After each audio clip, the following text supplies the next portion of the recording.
moment I saw my 2-year-old son's small, lifeless body, every feeling inside me vanished. No grief. No rage. Just a hollow, suffocating numbness pressing down on my chest like a slab of stone. The system's voice rang out in its clinical, detached tone. Mission status, targeting the second female lead, failed. Host will remain in this world indefinitely until death by natural causes. Before the echo of those words faded, Seraphine threw herself against my chest, sobbing so violently her whole body shook. She clung to me the way a drowning person clings to driftwood, pressing her face into my shoulder, gasping between each cry. In another story, that image might have stirred sympathy. But I felt nothing except revulsion. She had caused my son's death. She had walked away from him. And yet here she was, trembling in my arms, playing the wounded heroine of her own tragedy. When I didn't move or speak, she pulled back slightly. Her red-rimmed eyes flickered with irritation. "Why are you making that face?" she muttered. "It's not like the world is ending. I'll give you another child. We can start over. It'll be fine." I stared at her neck. "The future," I said quietly, each word deliberate, "is not something you and I have." The system shrieked. Ding, host emotional spike detected. "Wait, no, you've already done this 3 times, stop." The blade was already in my hand. I had always kept it prepared, from the very first day of every rebirth, tucked away for exactly this moment. If I couldn't go home, my mother would die alone in a hospital bed, buried under medical debt, wondering where her son had gone. So if I was condemned to fail, then Seraphine didn't get to walk away from what she had cost me. She didn't get to walk away at all. Chapter 1. The child's bed was small and white, positioned near the window where afternoon light fell in soft golden stripes across the blanket. Noah lay there so still. So quiet. My feet refused to move. My hands reached forward instinctively, then stopped halfway, trembling, unable to cross that final distance. My lungs had forgotten how to breathe properly. Seraphine's voice broke behind me, fragile and fractured. "I'm sorry, Felix, it's my fault. Callum was injured, he called me from the hospital. But Noah was having so much fun at the park, and I thought just for a short while it would be fine." Her voice collapsed. By the time I got back, he had run into the road. A car. She pressed herself against my back, her body shaking. "Let's have another child, okay? Noah will come back to us somehow. We just have to." I opened my mouth. No sound came out. I have lived through 4 cycles of this world already. I do not love Seraphine. The honest word for what I feel toward her is hatred, a cold, exhausted, bone-deep hatred I have carefully kept beneath the surface. But none of that changes the fact that I had no choice but to keep trying. Noah was my anchor. The one real thing in this fabricated world I had allowed myself to care for. In this life, I had been obsessively careful, personally overseeing every moment of his daily routine from the hour he was born. Then came one business trip. 2 days away. That was all it took. This was my 4th attempt at completing the mission, and by far the longest. 4 cycles. 4 lifetimes poured into trying to win the trust of a woman who had never truly wanted to be saved. In each life I had shown up for Seraphine without fail. When Callum, the male lead, the man dedicated to destroying her, had tried to shatter her hands, I had arrived in time and called the authorities. When he shoved her onto railway tracks, I threw myself onto those tracks without thinking. When he dismantled her family and left her with nothing, I had been the one to pull her out of the wreckage and give her stability.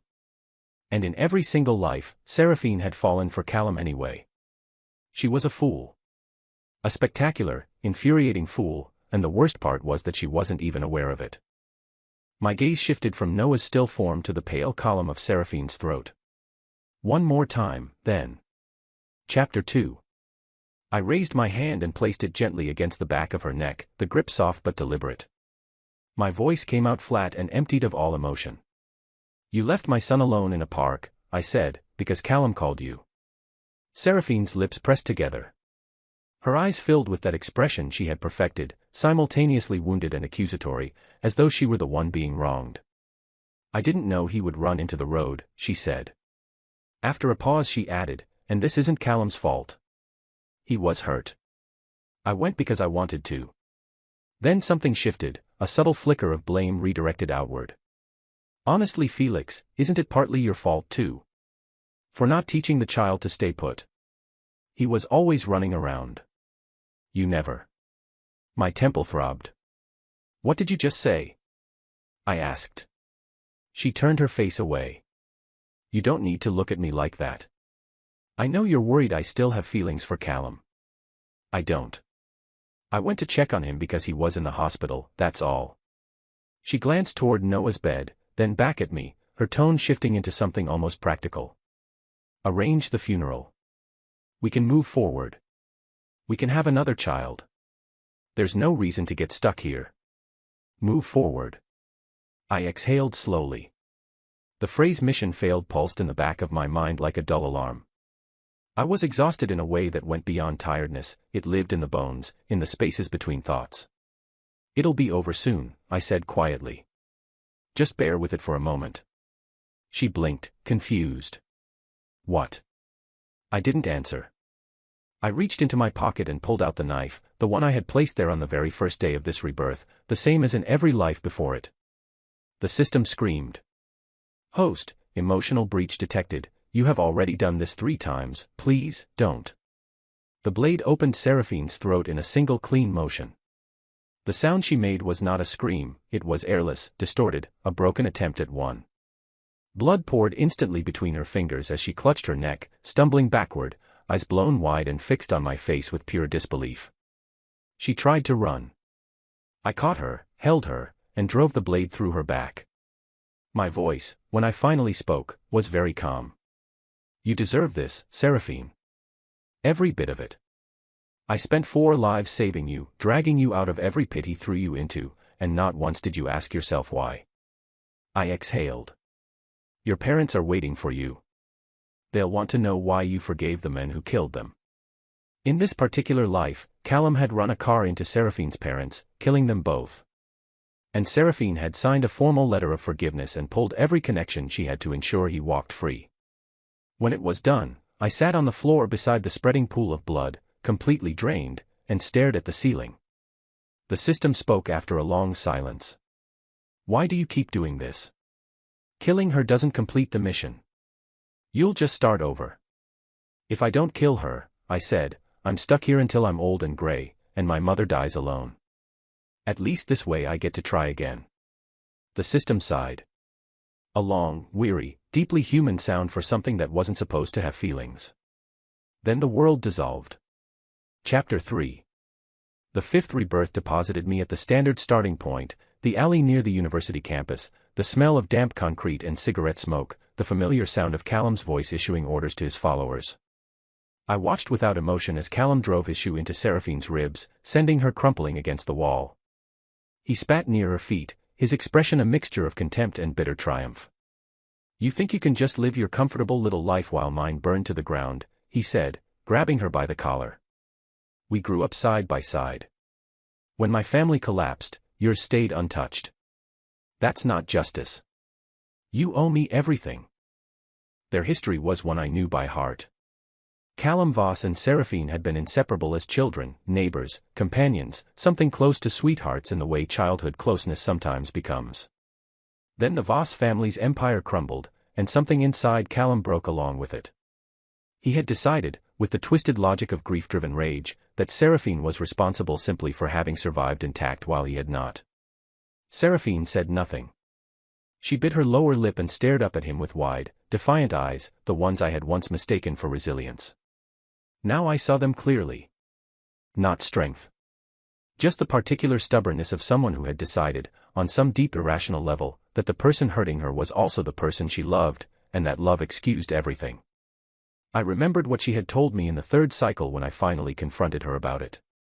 She had looked off into the distance, her voice carrying that strange, distant certainty. You don't understand what Callum and I have, Felix. He wouldn't truly hurt me. You showing up every time, that's the real problem. I never asked you to save me. Don't use your so-called kindness as leverage over me. I had stood in stunned silence, listening to her explain why my sacrifices were actually a form of manipulation. That same cycle, we had been in a car accident together. I had lain in my own blood, calling her name. She had crawled past me toward Callum, who had caused the crash, and helped him to safety first. As the car caught fire and I burned, Callum had laughed from the roadside. "Serves you right. So. No more saving." I watched Callum lift the heavy stick and bring it down hard across Seraphine's back. She crumpled with a gasp, coughing blood onto the concrete. Even now, her eyes kept searching his face for something, some confirmation that the love she believed in was real. I turned and walked away. Chapter 4. One of Callum's men noticed me before I could leave entirely. Callum's eyes snapped toward me, hard and suspicious. I raised both hands in an easy, unbothered gesture. "Don't stress. I don't get involved in other people's business. Carry on." Behind me, as I walked, Seraphine's voice rose desperately. "Please, don't go, help me, please." Then the sound of another blow swallowed her voice whole. Callum called after me, almost cheerful. "Smart man. You know when to mind your own affairs." The system immediately panicked. "You're really leaving her?" Without intervention she follows the original storyline, she'll lose her hand, she'll spiral, she'll die. How do you expect to complete the mission? "I don't," I said simply. "That's the point." The news came the following morning. Seraphine's right arm had been beaten beyond saving. Because no one had intervened to get her to a hospital in time, the damage was irreversible. The arm had been amputated. A month later, I ran into her directly. She stood in the corridor blocking my path, her left hand raised to stop me while the empty sleeve on her right side fluttered in the draft from a nearby window. Her eyes burned with something between fury and barely contained humiliation. "Why didn't you save me?" she said. Not a question. An accusation. I tilted my head. "What relationship do I have with you that would obligate me to do that? You saw them drag me into that alley and you walked away." "I did," I agreed. "Because for all I knew, that was a private arrangement between you and Callum. If I'd stepped in, you probably would have told me I had no right to interfere, that I was using my help as emotional leverage." I spread my hands. "So I respected your autonomy. I gave you exactly what you always said you wanted." Her chest heaved. The empty sleeve moved uselessly at her side. Then the tears came, sudden and raw, nothing like her usual performative crying. "My arm is gone, Felix. Gone. What am I supposed to do?" Her voice cracked. "This is your fault. All of this is your fault." I looked at her for a long, quiet moment. "You lost your arm," I said. "And the person you're choosing to blame is a stranger who walked past the alley, not the men who held the weapon. I let that settle between us. That tells me everything I need to know, Seraphine." As I moved to step around her, she shifted to block me again, her eyes taking on that urgent, confused quality, like a person who had memorized a script only to find the other actors were no longer saying their lines. "This isn't how it's supposed to go," she whispered. "You were supposed to come for me. Why didn't you?" I paused. The system confirmed quietly what I had already suspected. She had been reborn. She remembered previous cycles. She had come looking for the Felix she remembered, the one who showed up every single time, no matter what she said or did. That Felix was gone. Chapter 5. After that encounter I stopped paying attention to Seraphine entirely and simply began to live. I attended lectures, joined clubs, made friends with genuine ease for the first time across any version of my existence. I discovered I enjoyed literature. I was reasonably good at chess. I ate meals slowly and with appreciation, sitting in patches of sunlight with a book propped against my water glass. In the real world I had grown up poor, dropping out of school to work, taking every available job to cover my mother's mounting medical bills.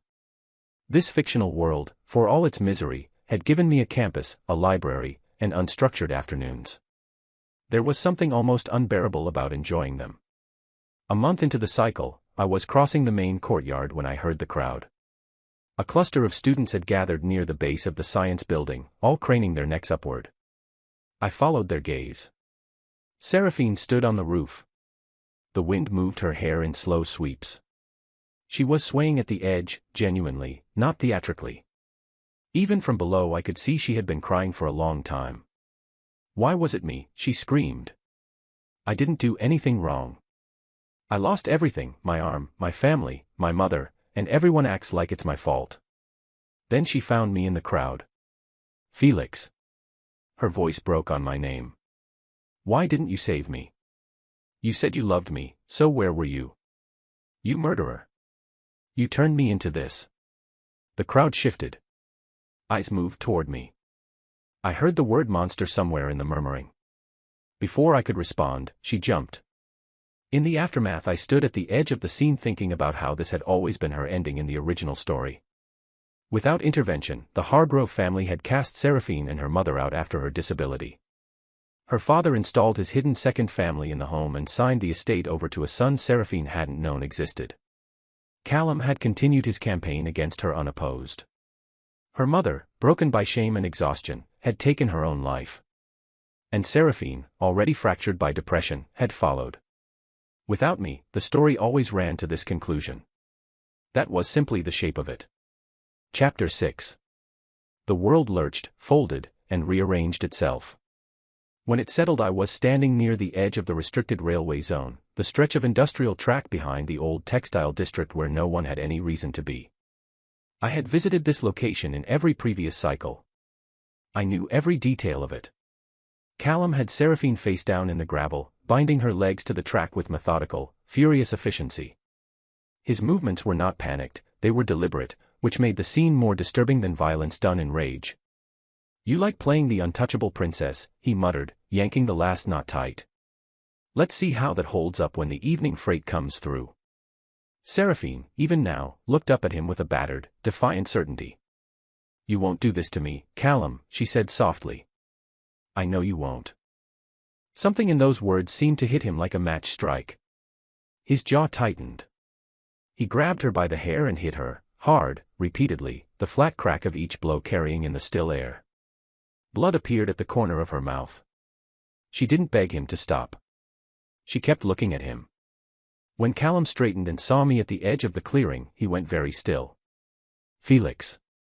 What are you doing here? I glanced at Seraphine briefly, then back at him. Wrong place, wrong time. Don't worry about me. I gestured loosely between them.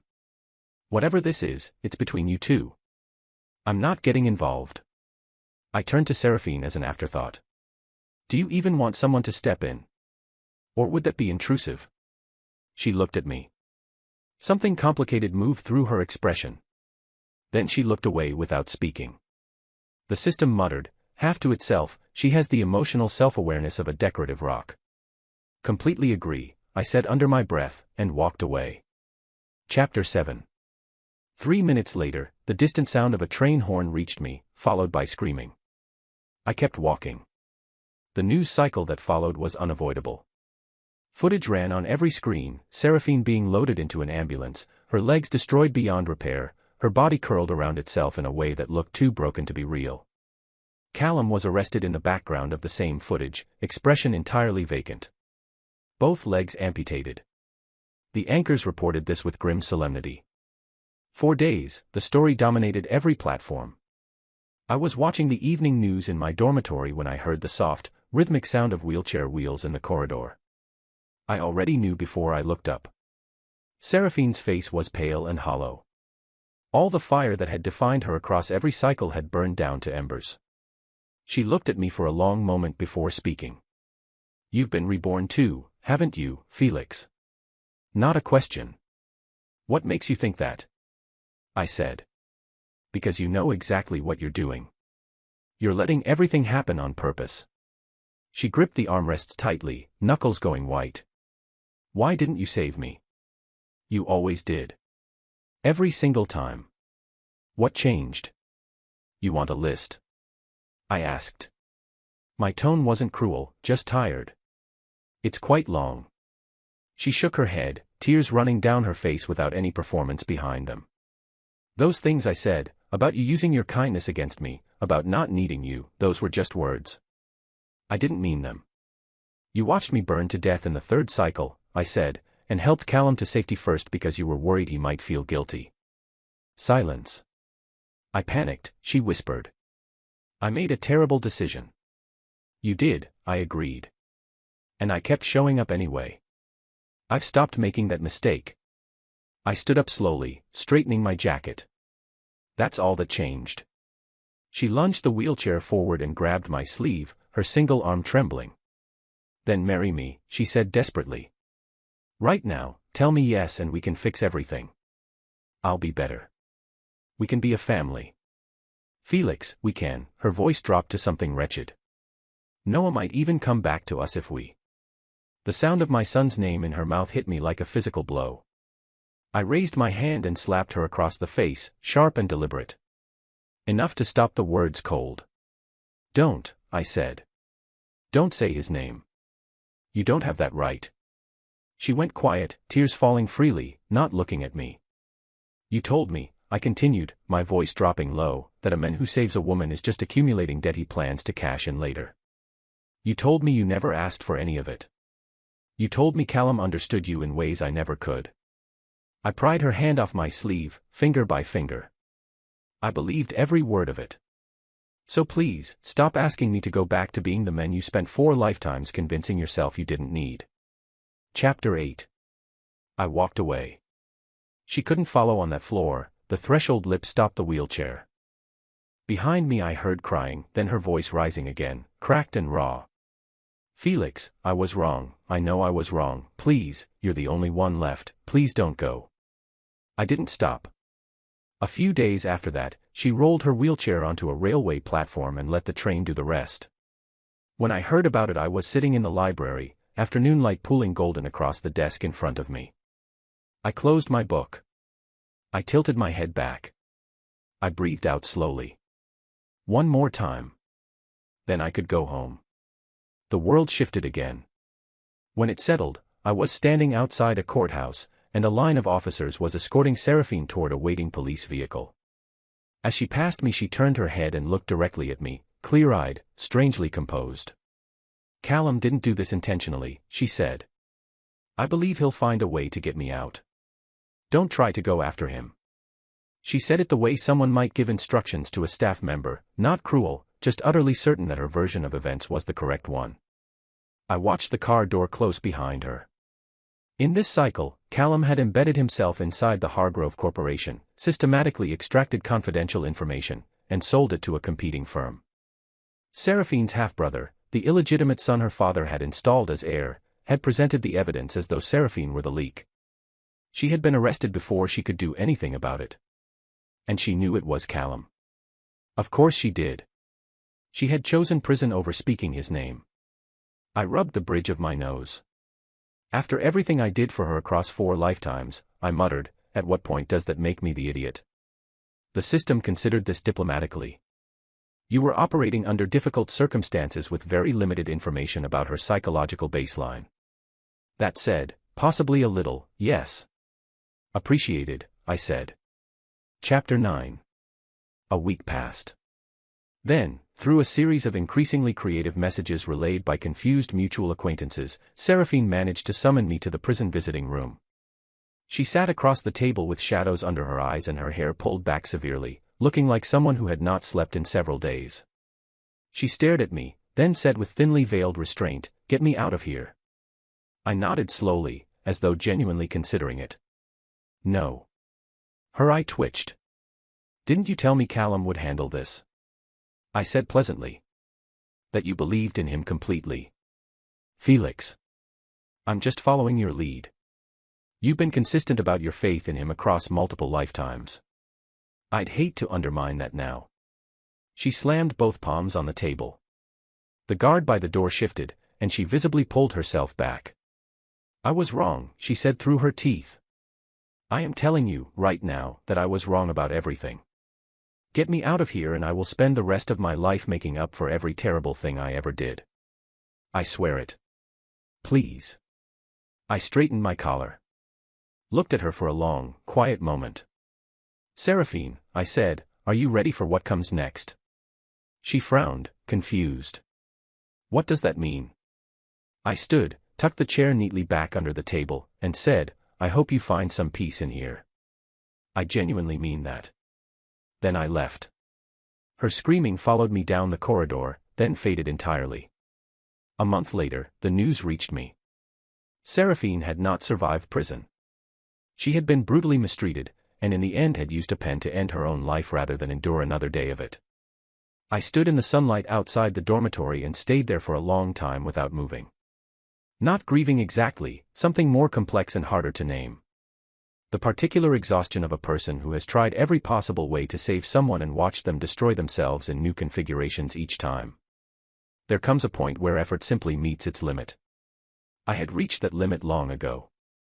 All I could do now was accept the shape of it and walk toward whatever came next. When I returned to the real world, arriving at the precise moment I had left it, the hospital corridor unchanged, the smell of antiseptic exactly as I remembered, the system had one final piece of information for me. There was money. A substantial sum, transferred by Callum Voss, accompanied by 2 sentences, "Thank you for saving me. Thank you for not saving her." I stared at the notification for a long time. Did he? I started. He didn't specify further, the system said. Make of it what you will. I used the money to pay my mother's medical bills. Every last cent. She recovered slowly, then steadily, then completely, in the unhurried way people recover when they finally have the resources and the time. From the outside, my life after that looked ordinary. Quiet. Perhaps unremarkable. But sometimes, in the unguarded moments just before sleep, I found myself turning over the same quiet question: what had Callum meant, really? Had there been some different version of this story, some other configuration of choices, where someone's kindness had reached him before the damage became permanent? I didn't know. I would never know. I let the question rest there, unanswered, the way some questions simply have to be. Chapter 10, Extra, Callum's Story. Seraphine and I grew up 10 meters apart. Our bedroom windows faced each other across a narrow courtyard, and as children we had invented a private language of hand signals and tilted heads that only we understood. I had always assumed, with the unquestioning certainty of childhood, that we would simply end up together. It was not a plan or a decision. It was simply how things were, the way water runs downward, the way morning follows night. I was 16 when I discovered what she had done. She had come into our home, the home I had shown her freely because I trusted her completely, and she had poisoned my parents. Both of them. Quietly, methodically, over 3 visits. She had done it because her father asked her to. He wanted the Voss family's assets and connections, and he had used his own daughter as the instrument of acquisition. By the time I understood what had happened, my parents were dead, the Voss company had been absorbed into the Hargrove Corporation, and Seraphine was standing in front of me with tears on her face, saying she'd had no choice, begging me to believe she was sorry. I wanted the law to call it by its correct name. But the Hargrove family was wealthy in the particular way that means consequences do not apply, and within weeks the case had been quietly dissolved. I was left with the knowledge of what had happened and the certainty that no official mechanism would ever acknowledge it. The rage that followed settled in quietly and rearranged everything it touched. I know what I became. I am not asking for sympathy. I became someone who directed the entirety of unprocessed grief outward at the nearest available target. I hurt people. I hurt Seraphine repeatedly, with deliberate cruelty, telling myself it was justice. Whether it was, that is a question I have not finished working through. The day I came closest to ending everything, I was standing on the bridge over the Selin River at 3 in the morning, watching the black water below and performing a very quiet internal calculation about whether continuing was worth the effort. Felix appeared from the other side of the bridge, a stranger, completely unconnected to anything in my life, who happened to exist in the same place at the same moment. He stopped a few feet away and leaned on the railing, looking out at the water beside me for a while without speaking.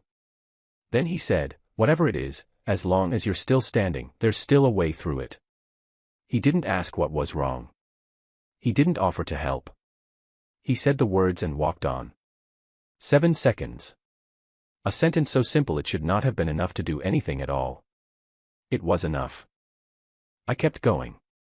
I rebuilt what I could rebuild. I pursued Seraphine with everything I had, not because I believed it would satisfy the grief, but because I had nothing else to point myself at. Felix showed up repeatedly in opposition to that pursuit, always at the exact moment I was about to finish something irreversible, always with that same even, unbothered expression. I hated him for it. I needed him for it. I am not sure, even now, which feeling was stronger. Then one cycle, without explanation, Felix stopped coming.